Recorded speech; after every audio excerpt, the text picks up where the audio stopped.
Hi everyone, how are you doing today, guys? Hope you're doing well. How am I doing today? You know what, I'm looking at the window right now. It's sunny and I love the summer period. It's my favorite season. So the fact that we're in June, like winter is far away. You know, if you live in Europe, winter is far away and now we are in the month of June. So am I the only one who feels really happy about that? About the fact that we are like almost in summer, like we are in summer right now. I feel so happy about it. You know, there's nothing better than going out and you don't have to wear a jacket and a scarf and gloves and you know. So if you guys haven't watched my last video, I would invite you guys to watch it. I interviewed a gospel artist, and you just have to watch. I think it's a powerful interview. It's not just an interview where I sit down, and it's a powerful interview and I think you'll be blessed through it. I decided to make a video that I'm really excited about.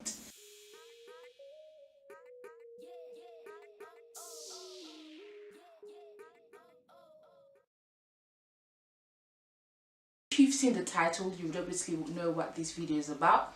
I'm going to share my story about how it was growing up Ghanaian in France. Okay, I'm sure a lot of you guys know.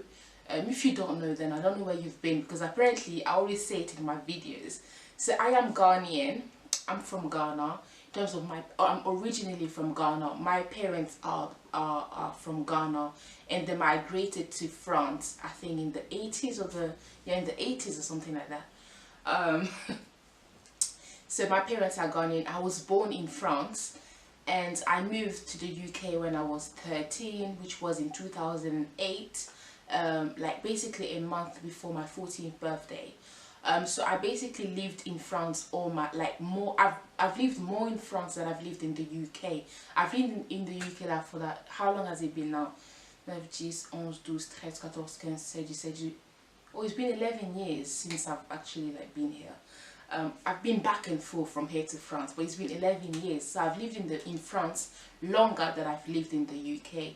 And so I just want to share my story. How was it growing up Ghanaian in the diaspora in France? Growing up in France, yeah, like when I first came to the UK, when I first located to the UK in 2008, I was so surprised to see like the amount of Ghanaians in the UK. It was so interesting to I'll be walking in the town centre and I would hear people speaking Tree. Like everywhere I went, people would be speaking Tree everywhere in South London. Even a very popular town in South London, I'm not going to say where, but everywhere I went, people would speak Tree. Like I'll be walking in the centre, I will hear someone speaking Tree at the back. And it's like the Ghanaian community is so large here to the point where, you know, people, yeah, even if you walk in the UK, if you walk in South London, if you walk in Croydon or Brixton, you will see that people, if you go to, you see that different shops, some of the shops have the Ghanaian flag in their windows because they know that so many Ghanaians, so they want to use that to bring customers in. So, when I came to the UK and I saw all this, it was such a total different experience. I was so surprised because growing up in France, it was not like that. It was not like that. Ghana is not popular like that. And where I grew up in France, I grew up in the south of France. So I didn't grow up in Paris. I'm sure in Paris there are more Ghanaians than there are in the city that I grew up in. I grew up in Toulouse. It's a town called Toulouse in the south of France. It's near Marseille. If you know Marseille, Lyon is around there basically. So growing up here, that's why I was so surprised when I moved here, because I was like, wow, Ghana is very known here in the UK. Because France, obviously in France they speak French. In terms of African countries that are popular in France and that are very well known, are the French colonies. So Senegal, Congo, Guinea. You know, if you told someone that you're from Guinea or you're from Congo or you're from Senegal, they would obviously know, because, you know, obviously Senegal and stuff, they're all French colonies and they speak French there, right? So there are so many Africans from French colonies, basically. There are so many Africans from Francophone African countries that moved to France. And so being Ghanaian, growing up Ghanaian in Toulouse was really not popular in terms of, if you told someone that you're from Ghana, they would not know where it is. Like it just wasn't popular. You know, they would probably assume that I'm from Congo because I'm black, or that I'm from Senegal. I grew up in a town. I grew up with people from different backgrounds. So, you know, I didn't just grow up hanging out with black people. Like those from different countries, those from, I don't know how to say it, those from the minority would hang out together. So, you know, Arabic people, those who are from like, Arab countries and North Africa would hang out together with black African. So I grew up literally like in a apartment complex with people from different religions, so when it was Ramadan, I would know that it's Ramadan. When it was Eid, I would know that it's Eid because I would smell the food. When it was so I grew up, you know, with even speaking Arabic, like in terms of Algerian language and Moroccan language, because I would just have people like that around me. Sometimes I would envy North Africans, like the Tunisians and the Moroccans and Algerians. I would envy them because I'd be like, because there were more people from North Africa where I grew up than there were Ghanaians, so they would hang out together more often. And so I felt like I was part of that community because everybody knows each other. You really don't feel like you're part of that community very much if you're not from their country. You would feel like you belong, but not really, because you don't speak their language. So sometimes I look at them and be like, wow, you know, they're so close together, you know. But anyway, because as I said, there weren't many Ghanaians where I grew up, so the Ghanaian community is very close, and it still is now. It's very, very close. Like in Toulouse, every Ghanaian knows each other, literally. And so I guess that was the good thing about it, because, you know, you go to church. And I think the thing about growing up in France as a Ghanaian is that I think that's what also encouraged me to make a YouTube channel, because I felt like Ghanaians who moved to the diaspora, or particularly Ghanaians who moved to France, they really tend to miss home. And so for them, yeah, being in France and being around that Ghanaian community is like medicine for them. Because sometimes, you know, even when I go back to France now, and there's so many parties, every year they celebrate Ghana's independence, where I grew up in Toulouse, like it's like they hang out together. Ghanaians in Toulouse or France where I grew up, they hang out together. And so I think it's really good for them, for Ghanaians who moved, you know, for the first generation of Ghanaians who moved to France. It's good for them, you know, because they get to hang out together. But I think for me, yeah, it got to a stage, I mean, I loved it. I remember, you know, when I was in church and I would have one auntie who would just bring DVDs. You know, when DVDs were popular, she would bring them from Ghana. And then I think that's where my love for movies started, because every time after church, yeah, we would choose the movies to collect from her so that we give it back next Sunday. So we'd just be taking movies and then we'd be watching movies at home and stuff like that. Growing up, it was like there's just this one market for everybody, every Ghanaian in Toulouse. You know, so it's really good to grow up in that community, but I think it got to a point for me where it was too much. Not too much in terms of, I love Ghana and I've always loved Ghana, but it got to a point where, you know, when you live in a small community, in a community that is large, like it's small and stuff, and everybody knows everybody's business and everybody knows each other, it can be kind of overwhelming. And I think for me, though I loved Ghana so much, because obviously I grew up in Ghanaian culture,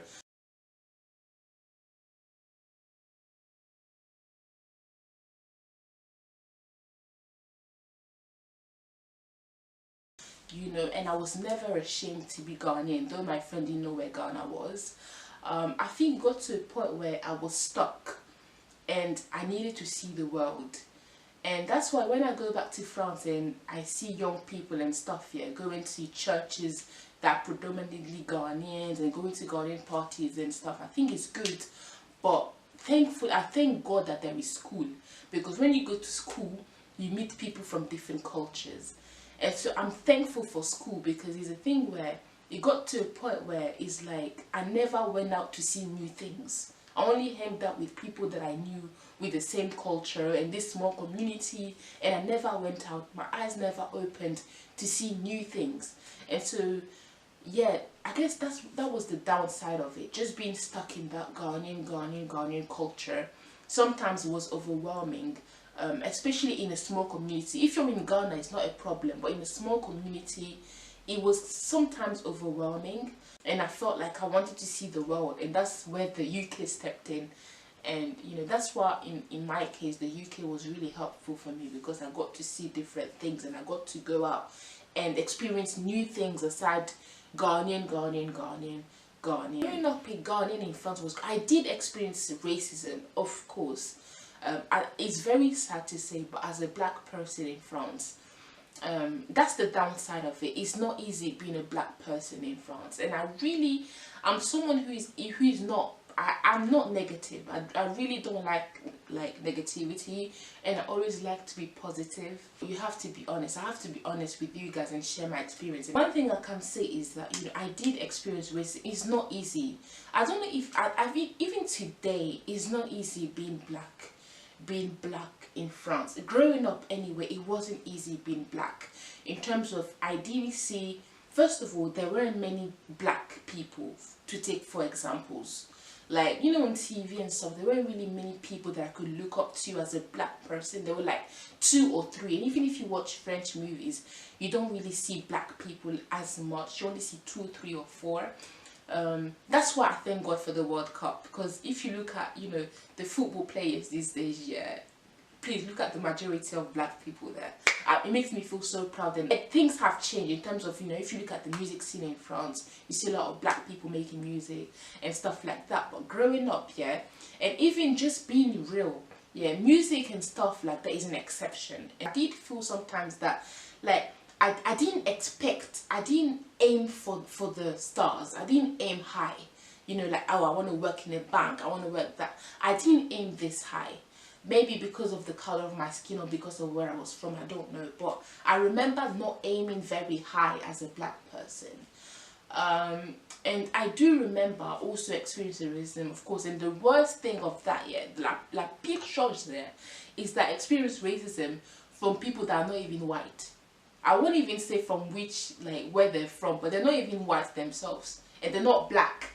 But I did experience racism from people from other cultures that are not black and are not white.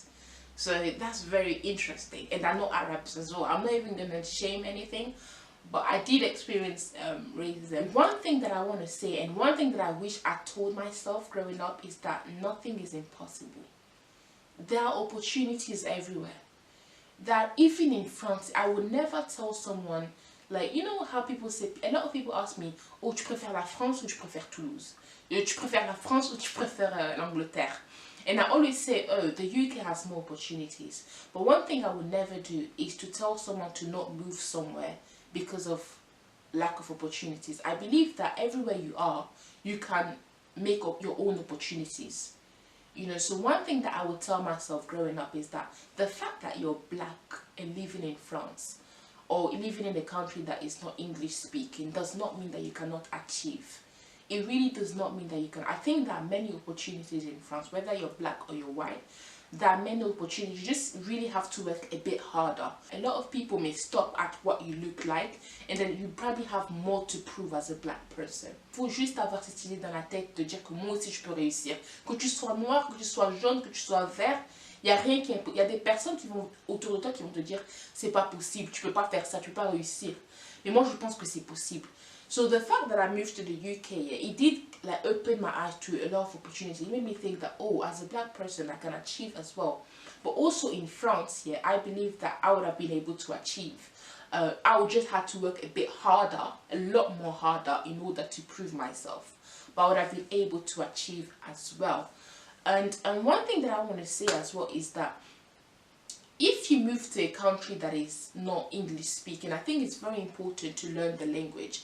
And the Ghanaian community that I grew up in France, I know a lot of people who don't speak French, and they come in and they just settle.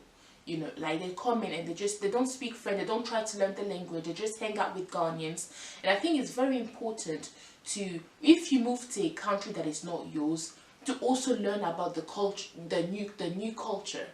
You know, you also have to respect the people that are in those countries, that are in the country that you're moving into. So learning the language, I think, is a must. You know, if you're Ghanaian and you're moving to France or somewhere, don't just, or you're moving to Germany, or you're moving to Italy, or you live in Italy, don't just hang out with Ghanaians and like not learn the language. If you want to succeed, you have to work hard, learn a bit about the education system. Nothing is impossible. But sometimes what I think it is that some people get lazy. They move to another country and it's like, oh, I have connections. Please, these connections, what if they die? Or if something happens to them? You know, you have to hustle. Not that you have to forget about your own culture, but it's important to be open-minded. And I know a lot of people who move to France, a lot of Ghanaians who move to France, and they just hang out with people that look like them, and they don't try to learn the language. That's why my mom, my mother, and my dad are such examples for me. I see a lot of people in, that live, a lot of Ghanaians who live in diaspora, and they settle, unfortunately, which is honestly not even their fault, because it's very hard. And when opportunities are not given to you, how do you actually deal? How do you actually deal? Sometimes you just want to make money. You don't want to deal with all that stress of learning French or learning Italian, and so you just settle. You just want to make money. But what I'm grateful for is that my mom did not settle, and my mom did not settle. My dad also, they came to France and they learned the language. They learned the language. Like, my mom actually went to school to learn, like, she basically educated herself. Tried to adjust the French system in order to survive. Not every Ghanaian that moves to France has this strength. There's this Ghanaian whose name is Sam Ochiri. He lives in South Korea, and when I looked at, now he's literally the most popular black entertainer in South Korea, and he literally came to South Korea as a student. So he didn't even know how to speak Korean. He just came as an international student, and now he's the most popular black entertainer in Korea. They love him there, and he entered into the entertainment scene, and now he's so popular. And one thing, when I look at his interviews, one thing that he said is that he made sure he learned the language. When he found out that entertainment was the industry he wanted to get into, he made sure he learned the language. He made sure he understood the culture in order to enter in.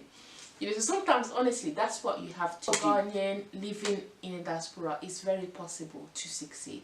You just have to work a bit harder, but it's possible. But I'm so proud to be Ghanaian, guys. Now being black is very popular. And even if it wasn't popular, one thing, I don't know, someone said something about how black is not a trend. My blackness is not a trend. The fact that I'm black is not a trend. I'm so proud. You should be so proud to be African.